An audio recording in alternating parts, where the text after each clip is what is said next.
Bonjour, je vous propose aujourd'hui une vidéo sur l'évaluation. L'évaluation est un sujet qui nécessiterait sans doute plus d'une seule vidéo, mais je vais essayer d'être le plus synthétique possible. D'abord, il existe plusieurs types d'évaluations. Les évaluations diagnostiques, formatives, formatrices, sommatives, normatives, auto-évaluation, co-évaluation. On a de quoi perdre ses petits. Je vais donc essayer d'être le plus clair possible et essayer de distinguer chacune de ces évaluations.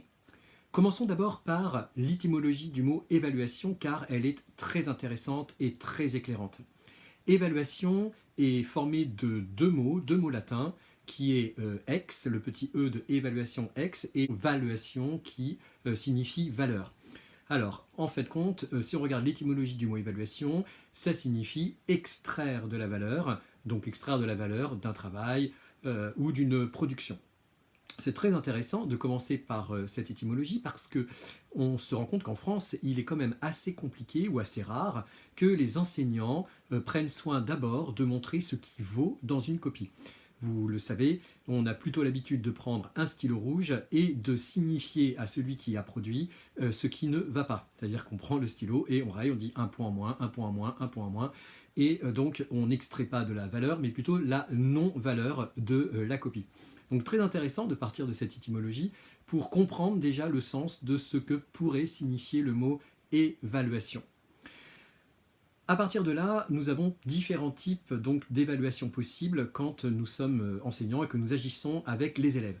Le premier type d'évaluation est l'évaluation diagnostique. Alors, comme son nom l'indique, l'évaluation diagnostique permet de diagnostiquer, surtout en début d'apprentissage, souvent en début d'apprentissage, où en sont les élèves, quels sont leurs niveaux de compétences, quels sont les savoirs que les enfants ont, ou dans certaines situations, comme les situations de démarche d'investigation par exemple, on va tenter de cerner les obstacles épistémologiques que les élèves rencontrent avant un apprentissage.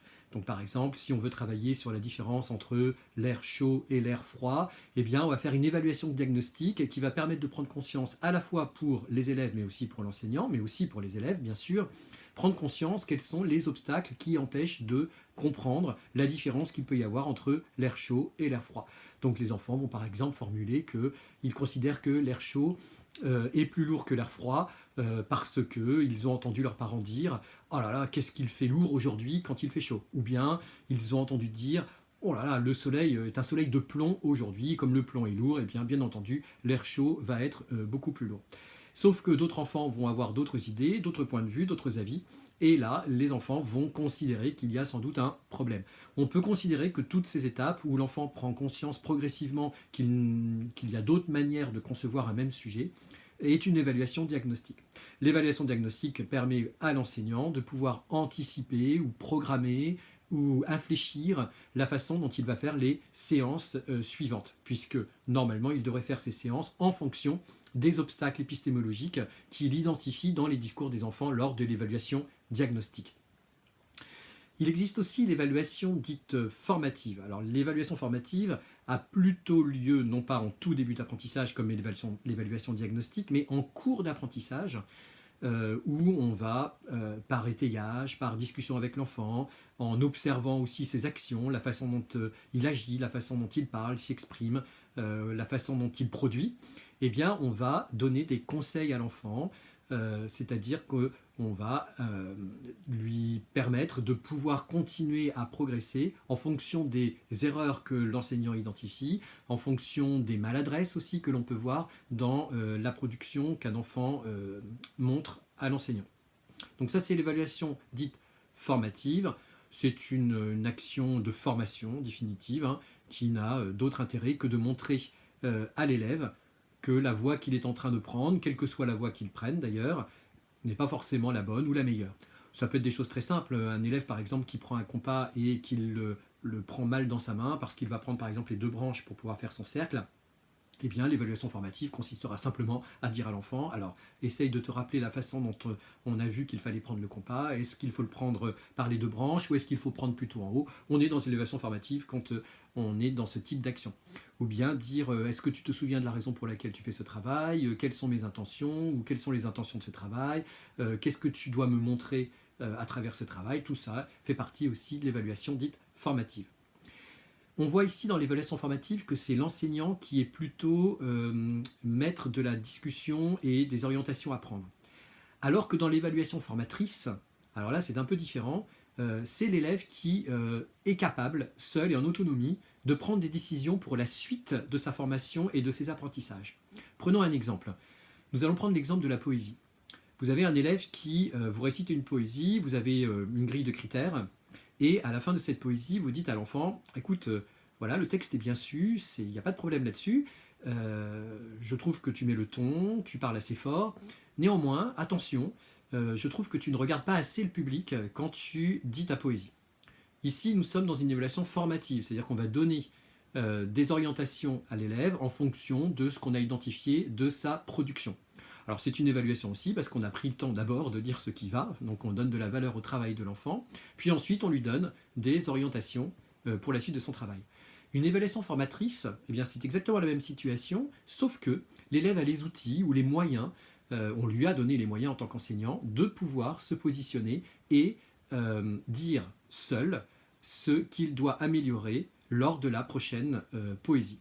Donc on voit bien la différence, c'est-à-dire que dans un cas, c'est l'enseignant qui est plutôt le maître de la situation, alors que dans l'autre, c'est plutôt l'élève qui est maître de la situation et qui peut formuler ses objectifs de formation pour la suite de son apprentissage.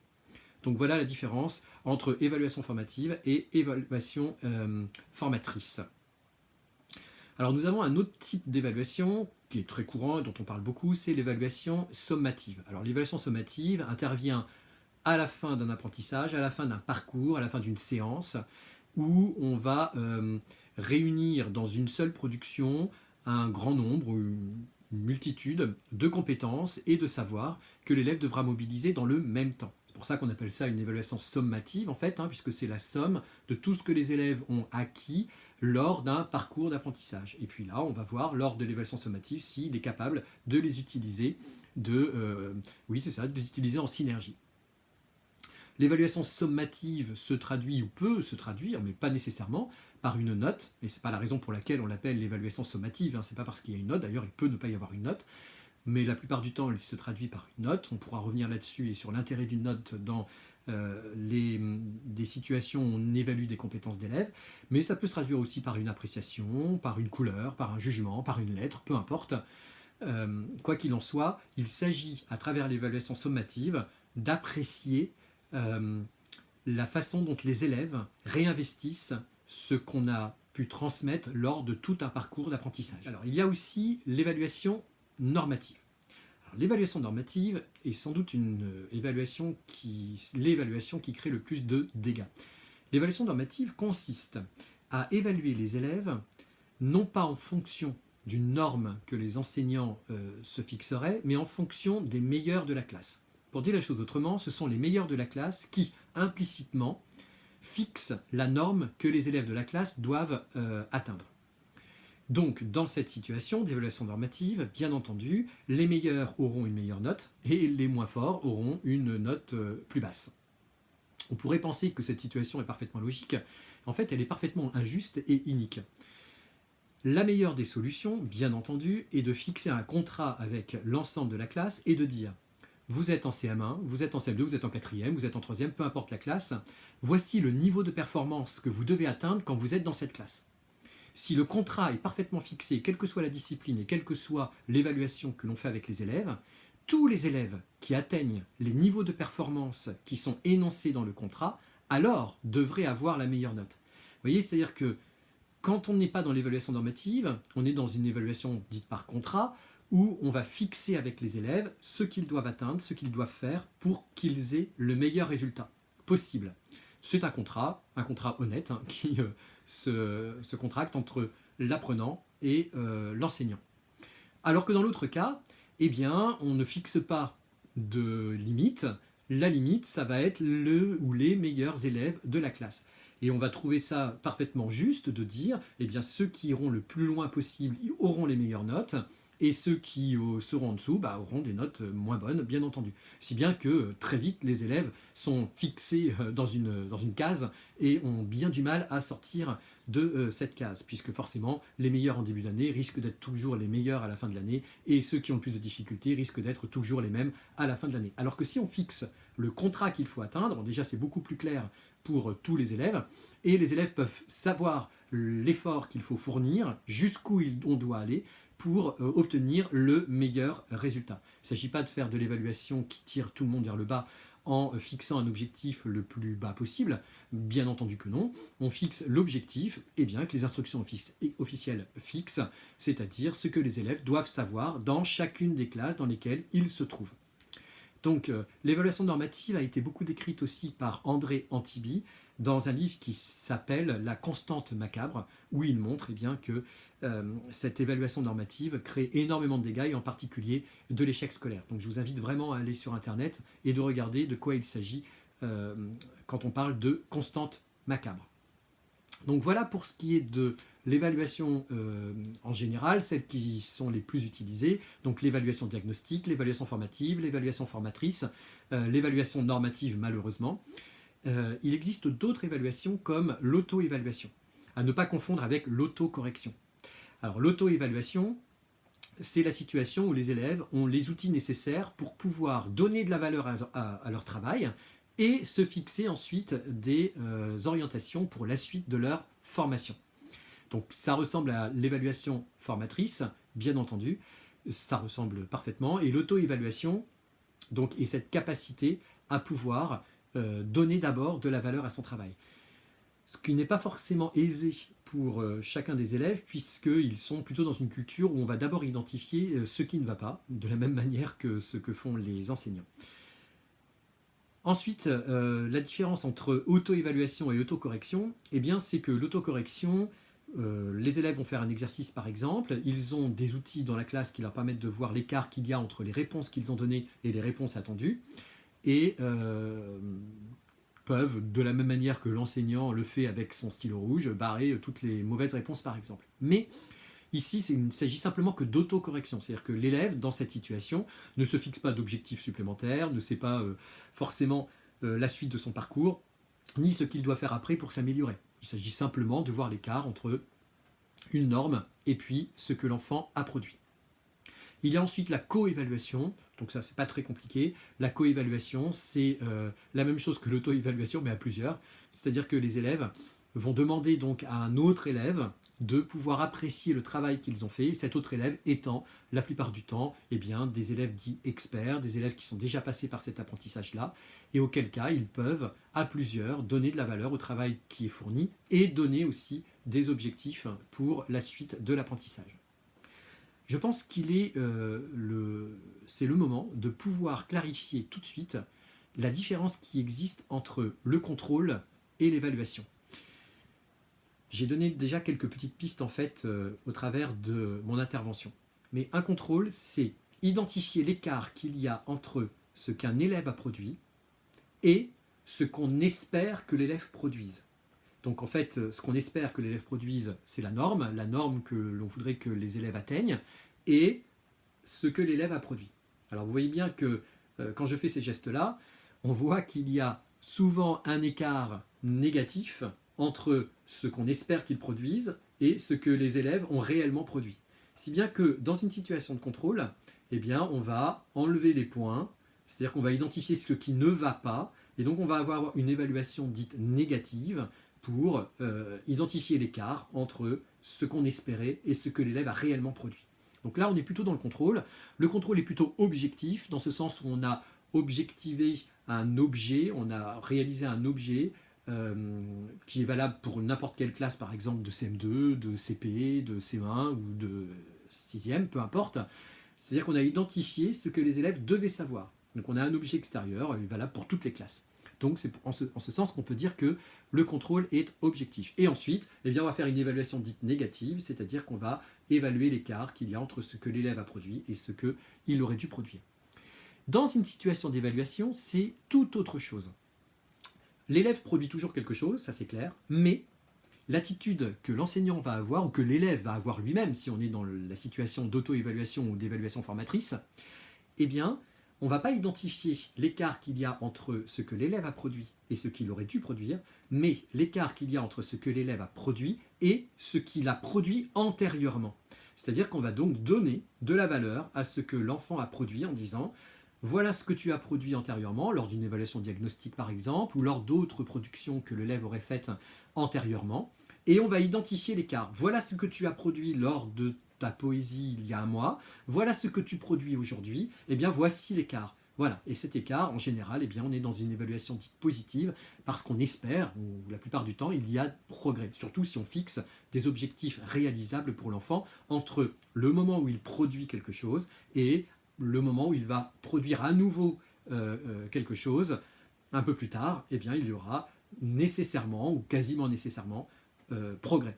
Et donc, l'évaluation est dans cette dynamique. Dans un cas, quand on est dans le contrôle, on est plutôt dans une logique de sélection, c'est-à-dire qu'on va sélectionner les élèves en fonction de leur capacité à atteindre l'idéal, l'idéal étant, encore une fois, fourni par les meilleurs de la classe. Et donc là, on est dans une situation plutôt de sélection.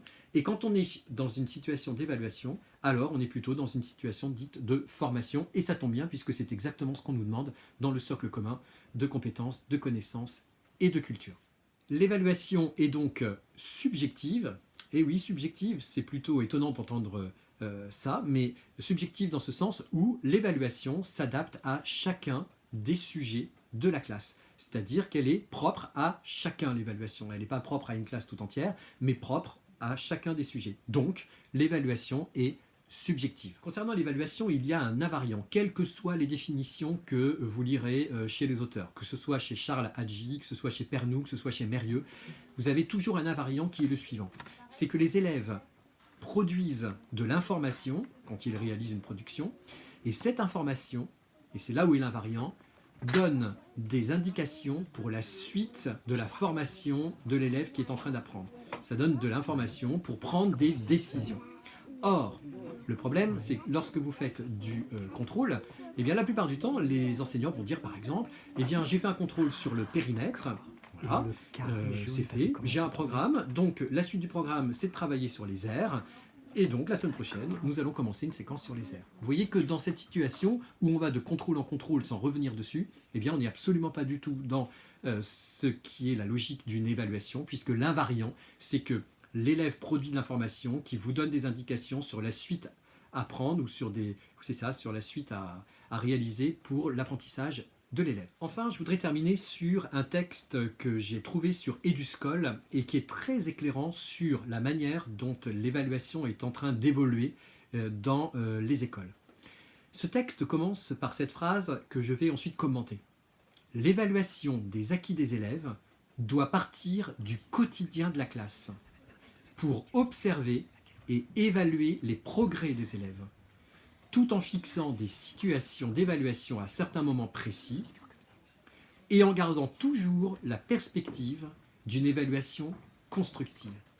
Alors, ce que je trouve révolutionnaire dans ce texte, c'est d'abord que on a l'impression que ce texte s'adresse à des enseignants de maternelle, puisque ce qui est stipulé ici, on pourrait très bien le demander à des enseignants de maternelle, qui le font d'ailleurs très bien, c'est-à-dire d'évaluer les acquis des élèves dans le quotidien de la classe. Eh bien, on demande la même chose pour les enseignants du primaire. C'est-à-dire que les enseignants puissent réaliser des moments suffisamment stimulants, suffisamment riches, pour que nous puissions, au fur et à mesure des apprentissages, des réalisations, évaluer ce que les élèves acquièrent, l'écart qu'il y a entre ce qu'ils ont produit antérieurement et ce qu'ils produisent maintenant, et donc d'avoir une attitude dite positive sur une évaluation continue et une évaluation formative continue en classe. Donc c'est absolument, je trouve, révolutionnaire que de demander ça à des enseignants de primaire, surtout ceux qui sont encore très accrochés aux notes, accrochés à ce genre de situation, ou les contrôles, hein, qui en somme, et ça je n'ai pas le temps de le développer ici, dans toutes les recherches scientifiques, montrent les limites énormes de ces situations qui ne favorisent en aucun cas, ou très peu en tout cas, les apprentissages. Ce qui est très intéressant ici, c'est que si les enseignants de primaire prennent le temps d'évaluer leurs élèves et de juger de l'acquis des compétences en situation et dans la quotidienneté de la classe, eh bien cela permet de libérer au moins une centaine d'heures de contrôle qui pourront être dédiées, remis pour l'apprentissage. Et oui, cette centaine d'heures, elle a été aussi évaluée. Les enseignants de primaire, c'est à peu près le temps qu'ils passent pour contrôler leurs élèves. Et bien, si tout ce temps était redistribué à l'apprentissage, eh bien, nous aurions plus de temps pour permettre aux élèves, par exemple, de manipuler ou de faire des situations de langage, des situations où les élèves peuvent faire du conflit socio-cognitif. Bref, toutes ces situations qu'on estime être chronophages, eh bien, pourraient être faites aisément si l'on redonnait ce temps de contrôle à ces temps-là. Je vais continuer le texte d'Eduscol qui explique la manière dont nous devrions évaluer dorénavant. L'évaluation régulière des acquis des élèves est un acte pédagogique à part entière qui ne se limite pas à des temps spécifiques. Donc ça redit un petit peu ce qui est dit au-dessus, hein. C'est-à-dire qu'on ne se limite pas au contrôle, même si le contrôle peut être nécessaire à certains moments pour essayer d'identifier ou avoir une carte en tout cas de ce que les élèves de la classe sont capables de faire. En tout cas, ça ne se limite pas à ça et on va plutôt privilégier tous ces moments particuliers qui sont ces moments où on accompagne nos élèves et où on sait pertinemment qui sait faire quoi sans avoir besoin d'un contrôle. D'ailleurs, la plupart des enseignants, et tous d'ailleurs, sont d'accord pour dire qu'avant de faire un contrôle, ils savent déjà qui va le réussir et qui va ne pas le réussir. Donc on pourrait se demander à quoi ça sert, par conséquent, de le faire, puisque nous avons déjà l'information qui nous permet de nous positionner sur les acquis des élèves. Ce qui est écrit ensuite, c'est que les progrès des élèves s'apprécient au fil des apprentissages. Et écoutez bien ce qui est dit, hein, les progrès des élèves. Donc il ne s'agit pas d'identifier ce qui n'est pas en progrès, ou ce qui ne va pas, ou ce qui manque. Il s'agit d'évaluer régulièrement les progrès des élèves, ce qui va parfaitement avec la définition que je vous ai donnée tout à l'heure sur l'évaluation. Pour cela, il est nécessaire d'envisager des pratiques pédagogiques favorisant l'observation directe et régulière du travail des élèves dans des situations ordinaires variées. Donc ça c'est très intéressant, puisque ce qui est préconisé ici, eh bien, c'est de penser des pratiques pédagogiques qui permettent précisément cette observation régulière, quotidienne, dans la classe, des acquis et des connaissances des élèves. Et pour ça, il est préconisé de mettre en place des situations variées. Alors, il dit des situations ordinaires. Je ne suis pas tout à fait d'accord, je pense à des situations précisément extraordinaires, c'est-à-dire qui ne sont pas les situations qu'on a l'habitude de voir dans les classes, c'est-à-dire manuels, exercices, tout ça ne permet pas, bien entendu, d'observer les compétences du socle à travers ces situations, mais bien de mettre en place des situations type des situations à prise d'initiative, des situations complexes ou des tâches complexes où les enfants vont produire, inventer, réaliser, créer. Tous ces mots-là, tous ces verbes sont les verbes du socle commun ou pour chacune des disciplines, texte dans lequel on nous demande que les élèves, dans la plupart des situations, soient acteurs. Et pour être acteur, eh bien, il faut produire, réaliser, inventer, créer. Que ce soit en maths, en français, en art visuel, en EPS, peu importe, mettre les élèves dans ces situations. Et ce sont ces situations qui permettront d'évaluer dans la quotidienneté de la classe eh bien, les progrès des élèves. Dans le quotidien de la classe, l'enseignant prélève des informations, c'est exactement ce que j'ai dit tout à l'heure sur ce qu'étaient les caractéristiques de l'évaluation, des indices significatifs des progrès et des acquis attendus des élèves. Donc vous voyez bien, on insiste bien et à chaque fois dans ce texte pour dire que la première des choses à faire avec l'élève, c'est d'identifier ce qui est en progrès. Pour ce faire, il faut mettre en place des outils qui permettent aux élèves de pouvoir identifier l'écart qu'il y a entre les attendus et ce qu'il a produit, mais aussi l'écart qu'il y a entre ce qu'il a produit antérieurement et ce qu'il produit maintenant. Des outils, par exemple, comme le portfolio, pourraient très bien faire l'affaire pour identifier les écarts qu'il y a entre ce qu'un élève a produit antérieurement et ce qu'il produit maintenant. Alors ça peut être un portfolio numérique où par exemple on va enregistrer les poésies des enfants, mais aussi leur production orale, où on va photographier aussi leur production en géométrie, en mesure, leur dictée négociée, peu importe. Ou alors un portfolio papier aussi, où on va mettre leur production écrite, leur dernière opération par exemple, ou multiplication, ou je ne sais quoi, qui permettent d'identifier, encore une fois, l'écart que l'élève aura produit entre ce qu'il a produit antérieurement et ce qu'il produit aujourd'hui. Bon, c'est exactement ce que les enseignants de maternelle font quand ils font les petits albums ou des bonhommes patates, où on demande à un enfant, par exemple, de grande section ou de moyenne section, hein, de dessiner un bonhomme chaque mois. Et puis, bien, on compulse tous ces petits bonhommes qui sont fabriqués chaque mois pour identifier l'évolution sur toute une année. Et là, on est bien dans une évaluation positive. Et bien, c'est ce qu'on demande aux enseignants de faire dans toutes les disciplines, à tout moment, pour être dans une dynamique non seulement positive, mais surtout une dynamique de formation et qui prenne en compte chacune des personnes de la classe.